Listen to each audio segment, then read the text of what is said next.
Polity के one liners start करते हैं। इस वीडियो में कम से कम 50-60 क्वेश्चंस डिस्कस करेंगे। Constitutional development of India, interim government, committees of constituent assembly, drafting committee के members, sources of Indian constitution, जो 12 शेड्यूल हैं उनके बारे में बेसिकली, और जो लिस्ट है आपकी union list, state list, concurrent list, उससे रिलेटेड, और nature of Indian constitution, features of Indian constitution, ये सब इस वीडियो में डिस्कस करेंगे। उसके बेस पे क्वेश्चंस डिस्कस करेंगे। पीडीएफ आपको ये टेलीग्राम पे मिल जाएगी। क्वेश्चंस देखते हैं। देखो, first meeting of constituent assembly कब हुई थी? 9 दिसंबर 1946।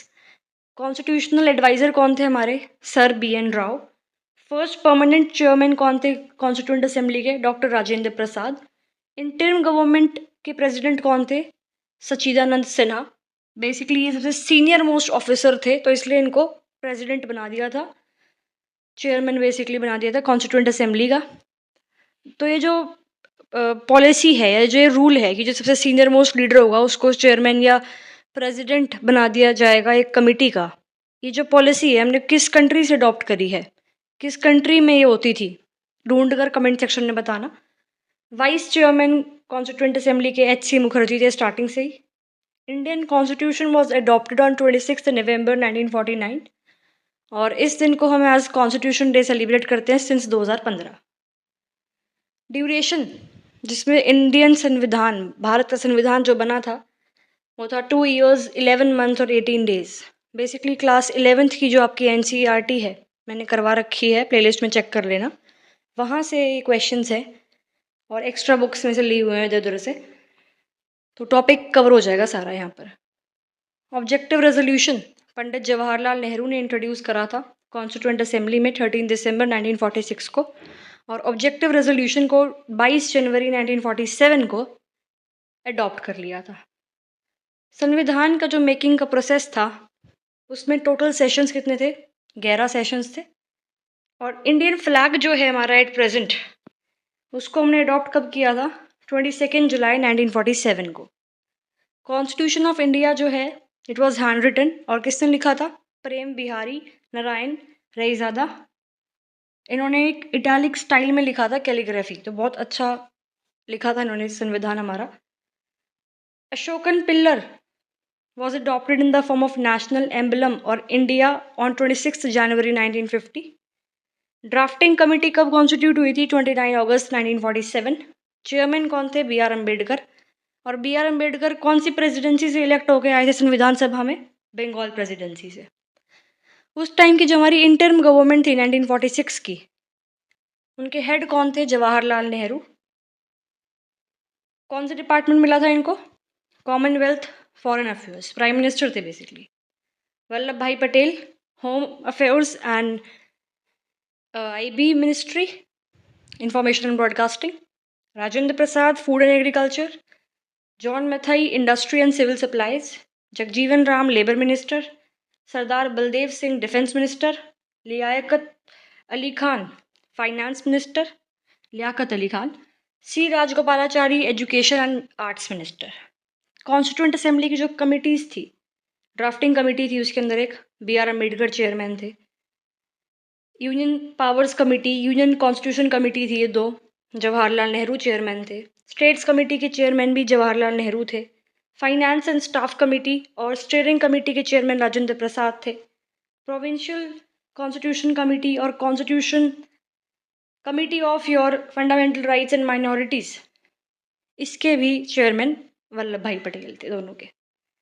ड्राफ्टिंग कमेटी के मेंबर्स हैं ये N Gopala Swami Ayyangar, doctor KM Munshi, NM Rao, BL Mitra को इन्होंने रिप्लेस किया था, अलादी कृष्णा स्वामी अय्यर, सैयद मोहम्मद सदुल्ला, TT कृष्णमाचारी, इन्होंने DP खेतान को रिप्लेस किया था। सोर्सेज ऑफ शेड्यूल देखें, सोर्सेज ऑफ शेड्यूल, तो USA से हमने क्या लिया है? प्रीएम्बल और फंडामेंटल राइट्स। साउथ अफ्रीका से कॉन्सेप्ट ऑफ राज्यसभा इलेक्शंस और कॉन्स्टिट्यूशनल अमेंडमेंट का प्रोविजन। जर्मनी से provision for emergency. Britain UK से parliamentary government system, single citizenship और बाईकैमरलिज्म सिस्टम लिया है। और मेजर पोर्शन हमारे संविधान का गवर्नमेंट ऑफ इंडिया एक्ट 1935 से आता है। शेड्यूल्स बेसिकली हम देखें तो ओरिजिनल 8 शेड्यूल थे, अब 12 हैं। फर्स्ट शेड्यूल में क्या है, 12th शेड्यूल में क्या है, 11th शेड्यूल में क्या है, देख लो ध्यान से। 12th शेड्यूल में म्यूनसिपैलिटीज़ हैं और इस 12th शेड्यूल में कितने सब्जेक्ट हैं, 18। और 11th शेड्यूल में कितने सब्जेक्ट हैं, 29। शेड्यूल 9 में क्या है, शेड्यूल 5 में क्या है, शेड्यूल 6 में क्या है, शेड्यूल 9 में क्या है, शेड्यूल 4 में क्या है। Allocation of seats in Rajya Sabha to states and UTs, और मैक्सिमम राज्यसभा सीट्स कौन सी स्टेट की हैं, यूपी में। कितनी है, कमेंट्स में बताना। 8 शेड्यूल में क्या है, लैंग्वेजेस। तो पहले इसमें 14 लैंग्वेज मेंशन थी, बाद में 22 हो गई, कुछ लैंग्वेजेस को ऐड कर दिया गया। जैसे कि सिंधी को ऐड किया था 21st कॉन्स्टिट्यूशनल अमेंडमेंट एक्ट 1967 में।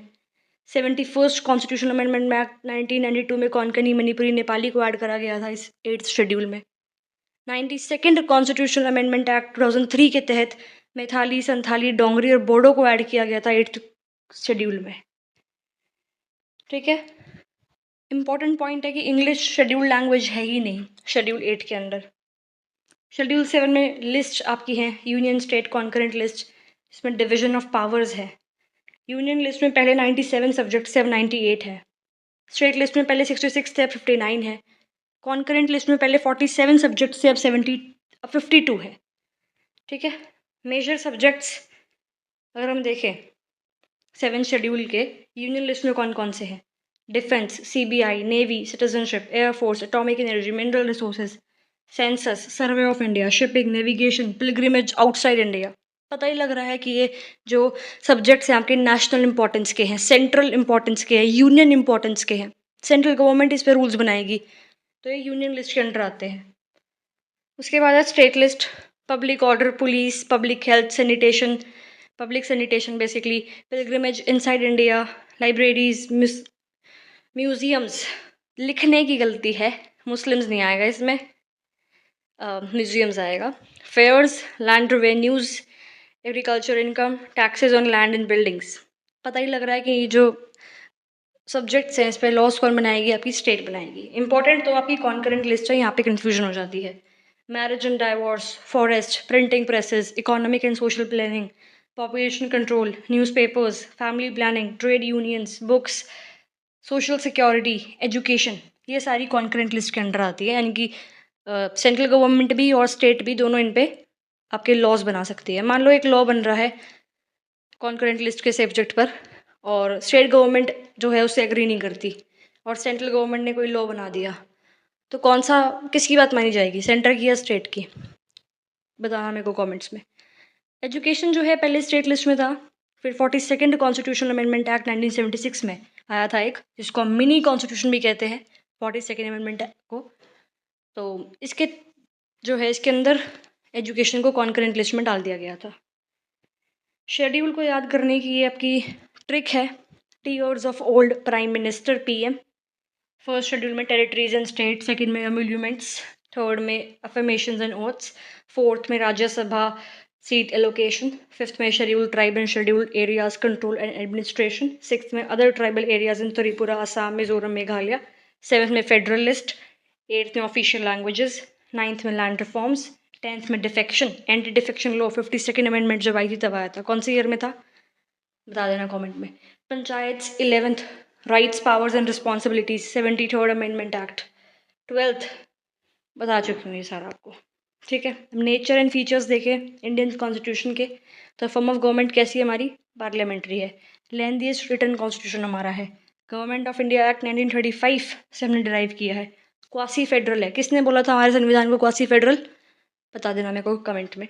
पार्शियली रिजिड और फ्लेक्सिबल संविधान हमारा है, बेसिकली ब्लेंड है रिजिड और फ्लेक्सिबिलिटी का हमारा संविधान। ये किसने बताई थी ये चीज़, किसने कोट करी थी ये लाइंस की हमारा जो संविधान है वो ब्लेंड है of rigid and flexibility, KC Wheare ने। वास्टनेस ऑफ कॉन्स्टिट्यूशन है हमारी, क्योंकि हमारा एक ही संविधान है स्टेट्स के लिए भी और यूनियन के लिए भी, मतलब पूरे देश के लिए एक ही संविधान है, यूएसए की तरह नहीं है हमारा सिस्टम। नॉमेनक्लेचर मतलब नाम क्या मेंशन किया हुआ है देश को, भारत। फेडरेशन और कॉन्फेडरेशन में डिफरेंस क्या है, देखो दोनों में सिमिलैरिटी ये है कि a group of states that have joined together to form of country, बहुत सारी स्टेट्स मिलकर एक देश बनाती है। बेसिक डिफरेंस फेडरेशन और कॉन्फेडरेशन में ये है कि फेडरेशन में सेंट्रल गवर्नमेंट के पास सुप्रीमेसी होती है, लेकिन कॉन्फेडरेशन में ऐसा नहीं होता। क्योंकि इंडिया क्या है, इंडिया यूनियन ऑफ स्टेट्स है, फेडरल इन नेचर है, बेसिकली क्वासी फेडरल है। क्वासी फेडरल क्या होता है नेक्स्ट वीडियोस में बताऊंगी, पता भी होगा। आर्टिकल 1 में मेंशन्ड है कि इंडिया यूनियन ऑफ स्टेट्स है, ठीक है। फिर DPSPs और फंडामेंटल राइट्स जो है they are the conscience of constitution. किसने बोला था ये? ग्रेनेविल ऑस्टिन ने। Makers of the constitution accorded less importance to the interest and वेलियर ऑफ माइनॉरिटीज। किसने दी थी स्टेटमेंट? KC वीरे ने। आप एग्री करते हो स्टेटमेंट से? रिजर्वेशंस है, इतना सब कुछ कर रखा है लोअर कास्ट के लिए, and still the statement comes. Major source of authority of Indian constitution comes from people of India, the people. हमारा प्रियम्बल ही ऐसे स्टार्ट होता है, we the people of India. Preamble में भी क्वेश्चंस करेंगे नेक्स्ट वीडियो में। Abolition of Indian National Congress is a political party after 1947। किसने एडवाइस किया था ये? महात्मा गांधी ने। अगली स्टेटमेंट है, no matter how good a constitution is it will become worse if its executors become bad. Statement was given by BR Ambedkar, Bhimrao Ambedkar. कौन सा धर्म इन्होंने अपना लिया था बाद में? बुद्धिज्म। कौन सी प्रेसिडेंसी से आए थे? बंगाल प्रेसिडेंसी। कौन सी कास्ट के थे? Mahar caste, basically lower caste के थे। Indian federalism was described as bargaining federalism. किसने बोला था ये? मॉरिस जोन्स ने। तो रिविजन होगी काफ़ी अच्छी। नेक्स्ट वीडियो में हम प्रीएम्बल के बारे में और उसके जो आगे चैप्टर्स हैं उसके बारे में, जो कोई वन लाइनर्स हैं वो देखते हैं और जो कॉन्सेप्ट्स हैं वो देखते हैं।